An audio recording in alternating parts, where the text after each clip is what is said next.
E Maria Alice, seja muito bem-vinda, muita gratidão e a palavra é sua. Obrigada, Bruna. Obrigada a todo mundo que está aqui presente. Sei que vocês não quiseram falar, tem gente colocando agora a de Itapema, que legal, aqui pertinho de mim, a Juliana de Belo Horizonte, Paula de Curitiba.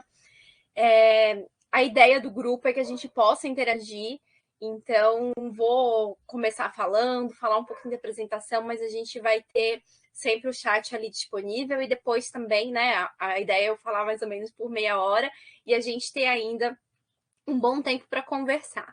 Então, opa, a Mônica, filósofa, editora, ai, não vou conseguir me concentrar porque eu vou ficar lendo aqui a apresentação de vocês. Acho que eu vou aproveitar, então, essa minha empolgação. Só dar uma olhadinha aqui.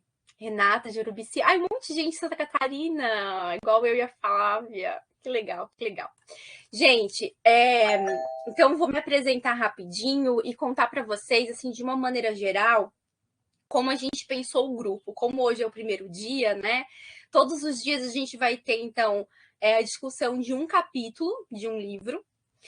E também vamos ter a presença de um convidado, né? E essa pessoa que vai estar aqui junto com a gente, geralmente foi uma pessoa que colaborou no texto, ou foi autora do texto, ou organizou a obra, enfim. Então, eu acho que as experiências que nós vamos ter aqui vão ser, de fato, experiências com a perspectiva ecofeministas, porque elas vão estar acontecendo no presente, né?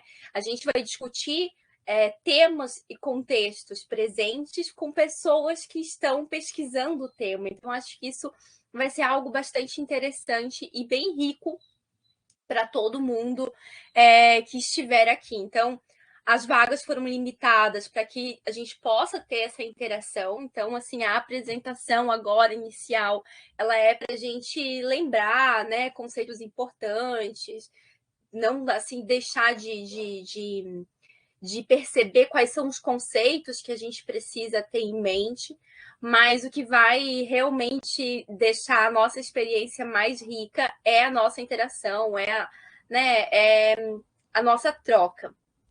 Estou vendo que tem bastante gente aqui diferente, né? Então acho que vai ser bem interessante o nosso debate.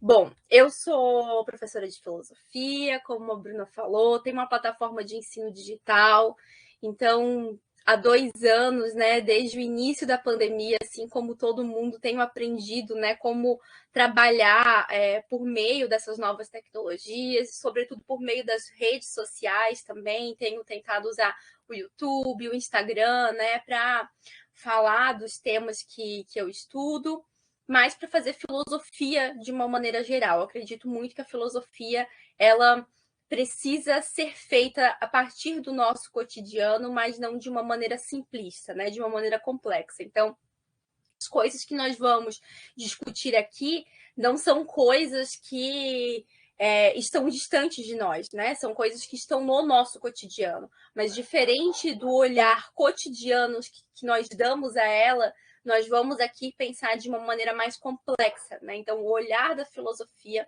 faz com que a gente olhe a relação entre os fenômenos, perceba os conceitos, né?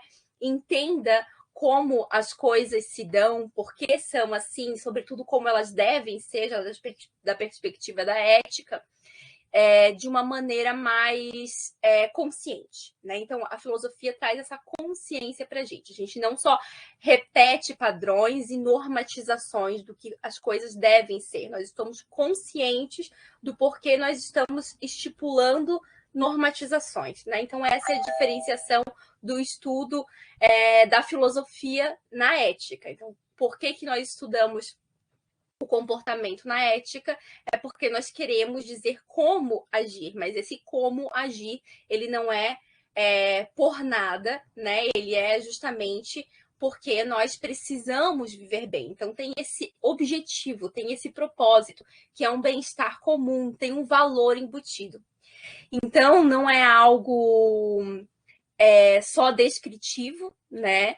A gente tem uma prescrição, então, que é uma normatização, E essa nossa análise não é uma análise pura, ela é uma análise também com valores agregados, com valores que modificam, né, a nossa vida. Então, acho que esse grupo também tem essa intenção, assim, da gente unir, né, as diferentes áreas. Então, Bruna é da veterinária, Flávia é advogada, é do direito, eu sou da filosofia, e a gente discutindo coisas em comum, utilizando a filosofia como uma maneira, né, para a gente pensar essas questões a partir da questão ecofeminista e filosófica, mas dentro do nosso cotidiano, né, que nós todos compartilhamos. Acho que é algo muito interessante da gente começar, né, falando aqui do grupo. Por isso, sinta-se todos à vontade para falar sempre que quiser, perguntar o que quiser, né?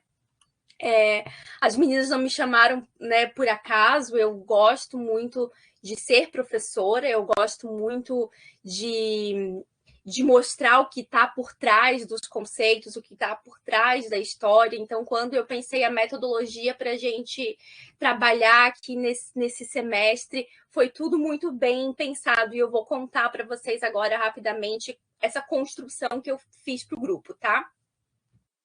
A gente vai ter, então, alguns encontros. Em cada um deles, a gente vai discutir uma perspectiva dentro da perspectiva ecofeminista. O ecofeminismo ele não é só uma teoria, ele é uma perspectiva, ele é uma maneira de encarar o problema. Então, a gente pode trabalhar dentro de uma perspectiva ecofeminista com várias teorias e de muitas maneiras. Então, é um tema bastante diversificado e tem que ter muito cuidado, né, quando a gente vai fazer as comparações, também de não generalizar, porque o ecofeminismo ele é muito plural, então a gente costuma dizer que são ecofeminismos, né? Então a gente vai perceber, né, ao longo do semestre, que a cada encontro a gente vai acrescentar uma singularidade dentro dessa complexidade. Então, cada vez a gente vai discutir um problema a mais, né? Então, hoje, qual é a ideia? A gente vai discutir o que é a ética, entender o que é a ética, dar uma passada assim, em todas as correntes éticas e entender como que a perspectiva ecofeminista chega nas teorias éticas. Então, para entender o que é uma perspectiva e o que são teorias, né? Para a gente saber lidar com essas muitas teorias. Muitas vezes a gente ouve falar de muitas teorias, de muitos filósofos, de muitas autoras, e não sabe muito bem em que lugar eles estão. Então, o encontro de hoje é para a gente se situar, é para a gente entender isso.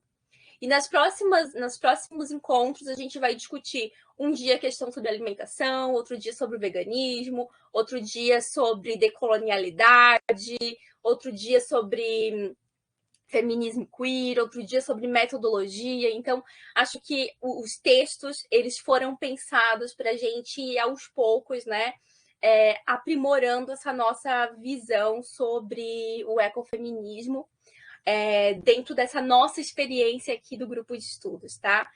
E aí, o muito interessante é que nós vamos ter também, né, os autores aqui para discutir com a gente. E a ideia não é que nós tiremos dúvidas do texto, mas é que a gente realmente veja eles como alguém que está aqui disposto a contribuir, né, conosco e que nós possamos, de fato, continuar o debate. Então, essa é a ideia, continuar o debate, né? Então, esse grupo de estudos, ele é um grupo que parte do nosso cotidiano, e aí a gente vai pensar através de uma perspectiva ecofeminista e também uma metodologia filosófica, né? Vamos ter de auxílio os textos, essa trilha que eu imaginei de pensar cada problema, né, de vez, assim, por encontro.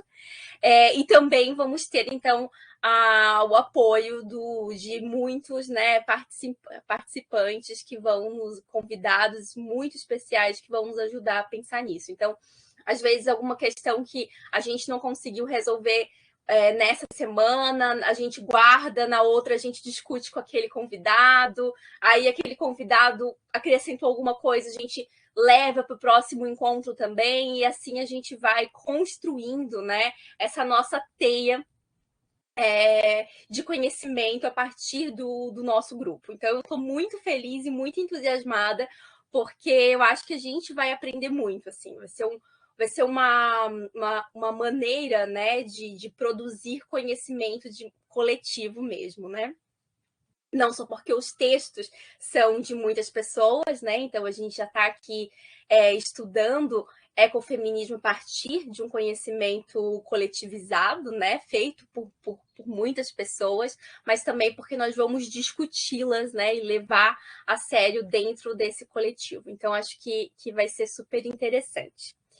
Então, já que eu falei um pouquinho sobre o grupo, né, sobre a ideia dos textos, agora vou falar do texto de hoje, né? Então, todo dia tem um livro, né? E aí a gente vai estudar 1 ou 2 capítulos no máximo de cada livro. Vocês já receberam os materiais, a gente pediu autorização para a editora PQ mandou algum material, outros a gente escaneou, né? Então, acho que vocês têm acesso a todo o material, pelo menos ao capítulo que nós vamos ler, né? O livro de hoje, eu não pedi autorização para a PQ para divulgar, porque é um livro ainda recente, né? Mas a gente tem boa parte do livro disponível como tese, né? Então, esse livro, o conteúdo dele, boa parte é a tese doutoral, e o capítulo que a gente vai ler hoje, que a gente leu, né? Que a gente vai discutir hoje, que é o capítulo 3, foi também, né? O capítulo 3 da minha tese, e o conteúdo é exatamente o mesmo. Então, nós mandamos para vocês o arquivo da minha tese doutoral, que são os primeiros capítulos desse livro. Então, o livro de hoje, que é Direitos Animais, Fundamentos Éticos, Jurídicos e Políticos, da autora Maria Alice da Silva, que vos fala. Então, esse livro ele foi publicado em 2020.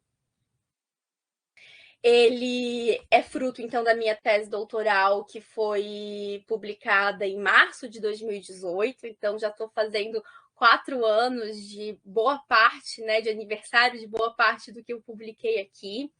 E isso me dá, assim, muita certeza da maneira como eu construí esse livro, né?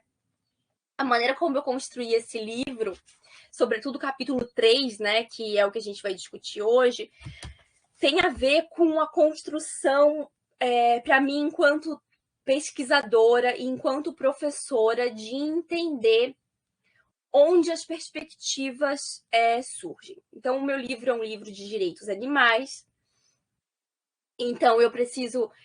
o meu problema, minha questão é descobrir o que são direitos, né? E aí entender que direitos são jurídicos, direitos políticos e direitos morais, entender que eles estão relacionados e entender mais do que isso, se essa categoria de direitos, que ela é tão, né, plural e multifacetada, se ela pode ser aplicada a todos os animais, ou é algo exclusivo aos humanos, né? Então, os 2 primeiros capítulos, sobretudo, eu discuto essa questão sobre o que é direito, depois o que é direito na perspectiva do direito jurídico, né, do sistema jurídico. E aí, o capítulo 3 é um capítulo sobre a ética, é um capítulo de história da ética e, assim, de limpeza na história da ética, para dizer de todas as correntes, né, que trabalharam na modernidade, na contemporaneidade com esse tema, quais eu considero mais importantes para lidar com o tema da opressão dos animais a partir da categoria de direitos. Então, hoje a gente vai pensar não só a categoria de opressão, né, que é algo, então, que toda a perspectiva ecofeminista ela vai se importar. Então, o ecofeminismo está pensando sobre a questão da opressão, da dominação, da violência, como essa relação se dá, e aí de uma maneira muito né, particular, a perspectiva ecofeminista percebe que essa violência ela se dá não só entre o gênero feminino, mas se dá também, né, a crise climática, por exemplo, toda a crise ambiental, ela também está relacionada a essa dominação, que é uma dominação de gênero. E aí a gente vai discutir que esse relacionamento de dominação, ambiente e gênero feminino, né, não se dá só, né, por esses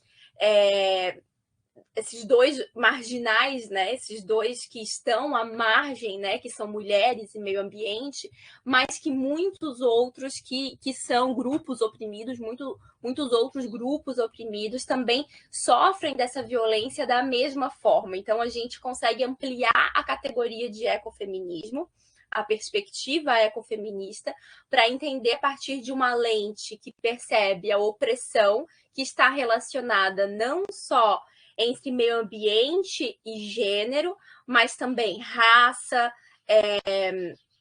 classe e espécie, inclusive, né? Então, por isso que a gente está falando a partir aqui da ética animal hoje.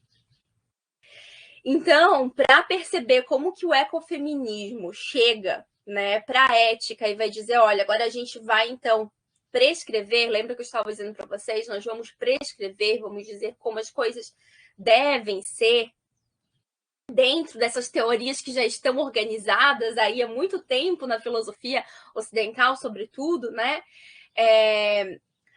Ela não chegou por acaso, ela chegou por algum lugar, ela chegou, por exemplo, pela ética do cuidado.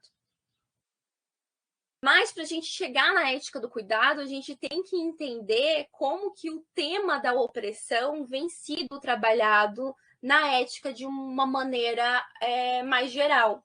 De uma maneira mais geral, antes de a gente falar dessa opressão que é relacionada entre mulher e meio ambiente, né, entre gênero e ambiente, a gente tem levantado há muito tempo a questão do especismo. Então, mostrado que a categoria de opressão, categoria de dominação, de violência, que foi, né, deixada à margem, que a gente não percebeu, né, durante muito tempo na história da filosofia, e que, a partir de certo momento, com Primate, por exemplo, né, foi Primate, Richard Ryder, Bentham, na modernidade foi considerada uma questão muito importante de ser colocada, né? Então, esse é o tipo de opressão que precisa estar no coração, no início de toda a nossa base de relacionamento ético. Então, não incluir os animais, né, é uma maneira revolucionária, porque a opressão com os animais era a normalidade, era a banalidade, né? E até então, mas assim, dentro da história da filosofia, dentro das teorias, essa era uma opressão que era invisibilizada. Então, trazer, né, a categoria de opressão lado a lado com a categoria de especismo é algo muito revolucionário e algo muito importante, é uma virada, né, que o tema dá na ética a partir de Primate, Ryder, Bentham, Peter Singer, né, são filósofos que trazem esse tema e suscitam, então, né, nossa atmosfera contemporânea, pensar, então, que a nossa relação com os animais, ela não é uma relação indireta, né? E por acaso o que nós fazemos afeta eles, né? Mas não, é que diretamente, ou seja, nós temos deveres, né, para com os animais, porque a interferência é uma interferência direta e, portanto, nós precisamos pensar que tipo, né, de relação nós vamos ter com eles. Então, quando a gente traz isso, né, para o tema da ética, né, com Primate, por exemplo, a gente percebe o tema da ética se abrindo e percebendo que as coisas não são tão simples como parecia, né? Não é uma humanidade inteira, singular, né? na verdade, universal, que pode ser percebida e que, pronto, a ética fala sobre isso. Porque, né, na modernidade, com Kant, por exemplo, a ética é uma ética universal, que significa ela é feita para humanos, por humanos, né, e para humanos. Os humanos são todos iguais, né, as necessidades são iguais, e o certo fazer é certo em todos os tempos, ele não muda, né? Porque somos todos iguais, nossas necessidades são iguais, isso não vai mudar. Então, quando a gente começa a questionar essa violência com os animais, a gente percebe que, opa, existe uma variedade aí, existe uma singularidade aí dentro dos indivíduos que a humanidade não dá conta. Nós precisamos falar de animalidade, talvez, né? Então, a gente vai ter, por exemplo, os utilitaristas que vão dizer a ética ela não é feita para humanos somente. Ela é feita para todos que são sencientes. Então, a categoria de humanos ela é insuficiente. A gente tem que falar de animais dentro da ética, né? Então, a gente abrange esse escopo. Quando a gente dá essa abertura, né, de abranger esse escopo, a gente torna a ética, né, um espaço muito bom para o ecofeminismo.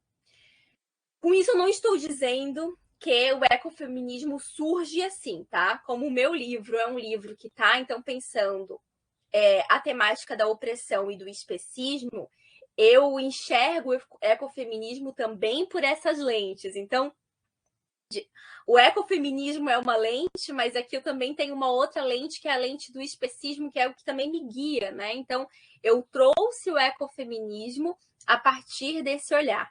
E aí é nesse contexto que o capítulo, né, do meu livro vai mostrando todos os filósofos, como eles trabalham com essa temática da opressão, colocando então isso, né, com a espécie, chamando atenção para o especismo.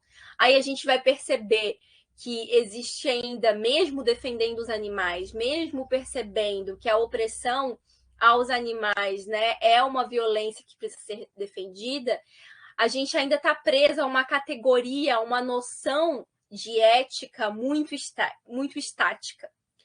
Tanto o deontologismo quanto o utilitarismo faz isso. E que a gente só consegue mudar quando, na contemporaneidade, chega a ética do cuidado, que ela vai romper com o dualismo. E aí ela vai romper com a história de razão e emoção, ela vai romper com a história de certo e errado, ela vai romper com humano e não humano, né? Com universal e singular, não, as coisas são um pouco mais complexas.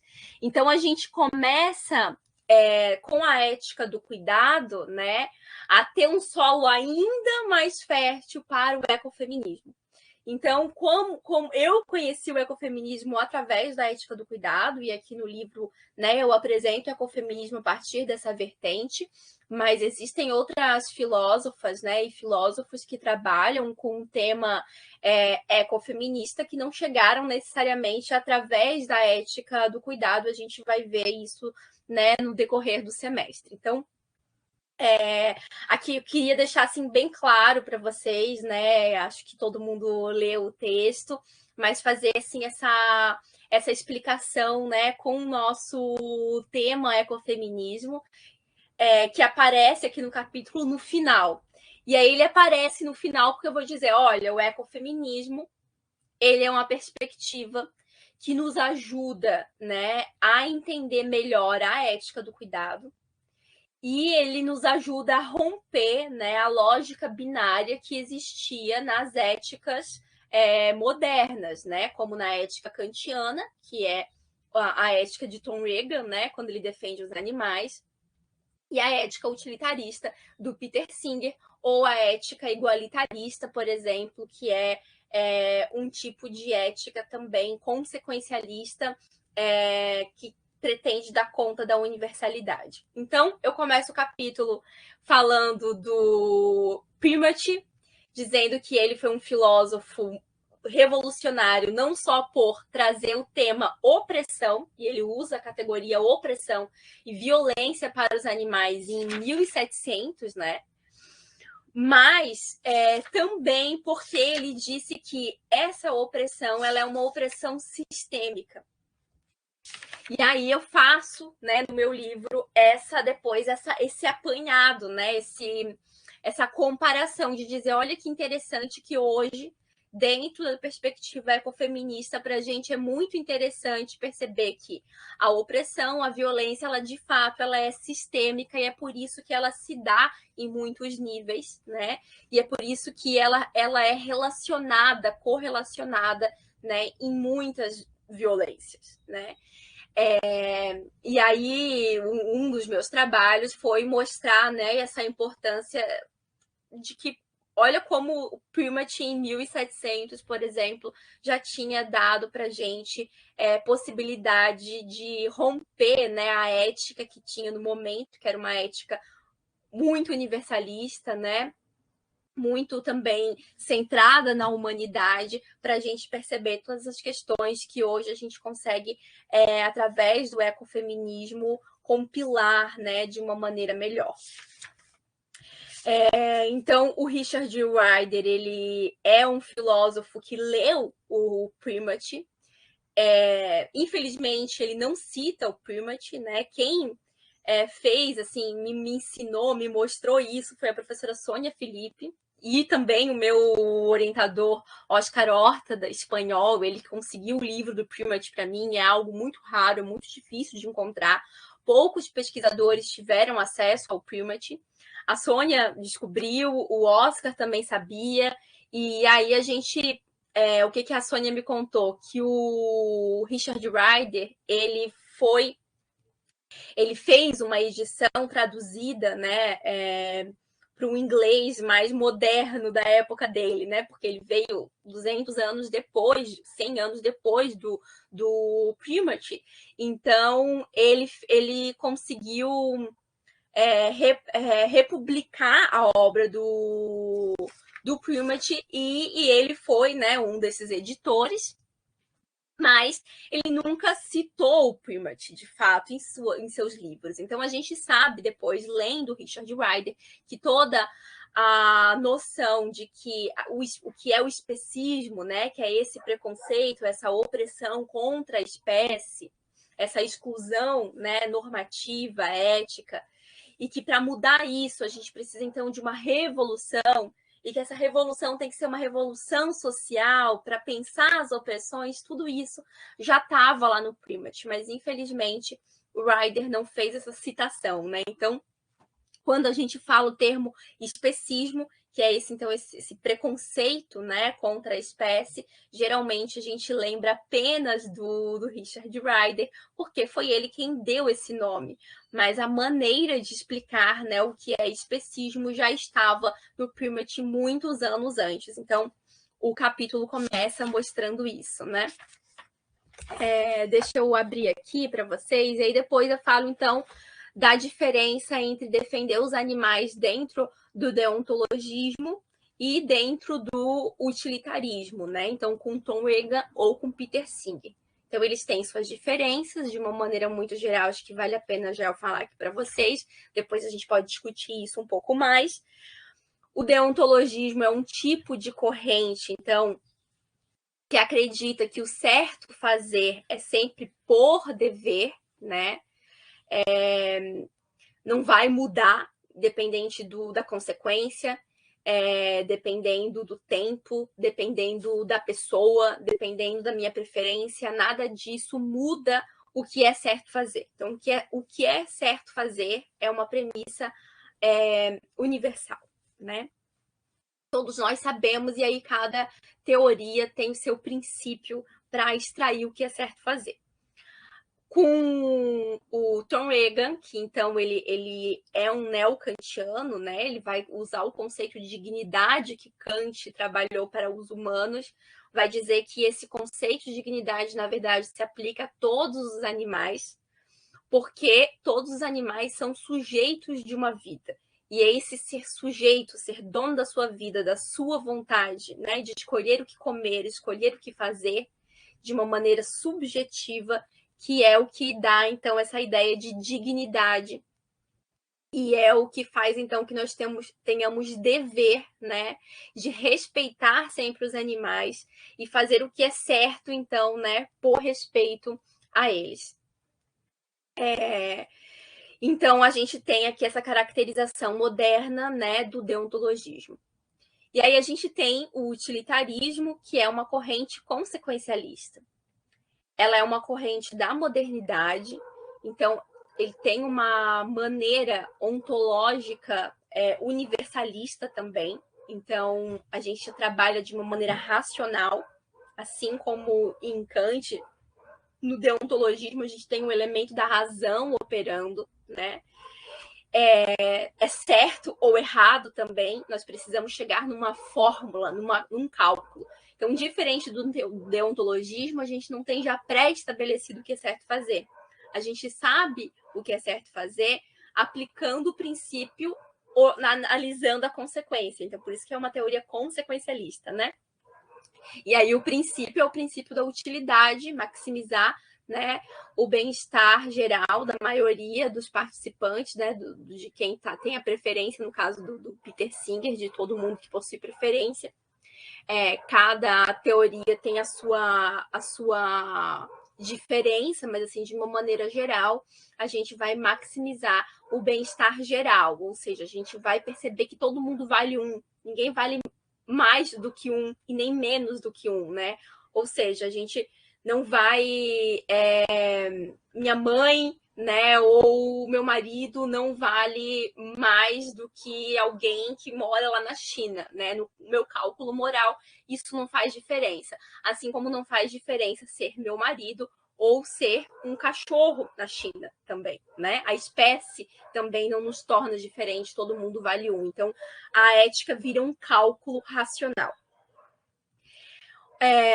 E aí a gente chega na contemporaneidade com a ética do cuidado, dizendo, não, esse tipo de ética racionalista, tanto deontológico quanto o utilitarismo, é uma ética masculinizada.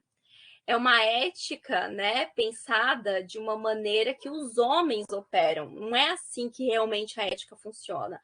A ética precisa ser pensada através de contexto, através de emoções, e aí surge a perspectiva ecofeminista dentro da ética do cuidado, né? Então, que a gente vai analisar os contextos, a gente vai analisar as singularidades para perceber quais são as relações de opressão, né? Porque essas relações de opressão não se dão só entre humanos e animais, mas se dão também entre o gênero, se dão também entre classes, se dão também, né, entre raças. Então, o ecofeminismo, dentro da ética do cuidado, surge também nesse contexto. Certo, gente? Ultrapassei bastante o tempo, eu acho, né, Bruna? Mas eu queria fazer esse apanhado para vocês, porque como hoje é o primeiro dia, eu acho que a gente teria que, né, que entender assim de onde partir, né? E aí então tem conceitos aqui que nós precisamos agora, quero saber se nós entendemos mesmo, que são os conceitos de opressão. Pensar a categoria do especismo por si só, ela já é revolucionária, então Primat já foi revolucionário, mas a gente precisa romper a dualidade também espécie e humanidade, a gente precisa perceber que essa opressão se dá em contextos diferentes, em níveis diferentes, em singularidades, né? Então, a gente precisa pensar uma ética que dê conta de romper com essa dualidade para conseguir encarar os problemas de uma maneira um pouco mais complexa, como o ecofeminismo quer fazer. Então, no final do meu capítulo, eu sugiro que nós abandonemos uma perspectiva puramente deontológica, puramente utilitarista, e que a gente fique com uma perspectiva ecofeminista complementar, né, com a ética do cuidado e princípios de justiça, e aí eu desenvolvo isso no restante dos capítulos, e a gente vai discutir também isso aqui no longo desse semestre, porque temos vários textos que eu separei também que discutem, né, essa complementariedade entre a ética do cuidado e princípios de justiça. Mas o que eu quero saber de vocês agora é, tá claro, essa linha de raciocínio que eu fiz, do ser revolucionário, pensar a espécie, mas ainda assim estar dentro de uma dualidade homem, né, humanidade e animal que precisa ser superada, e com isso o ecofeminismo nos ajuda?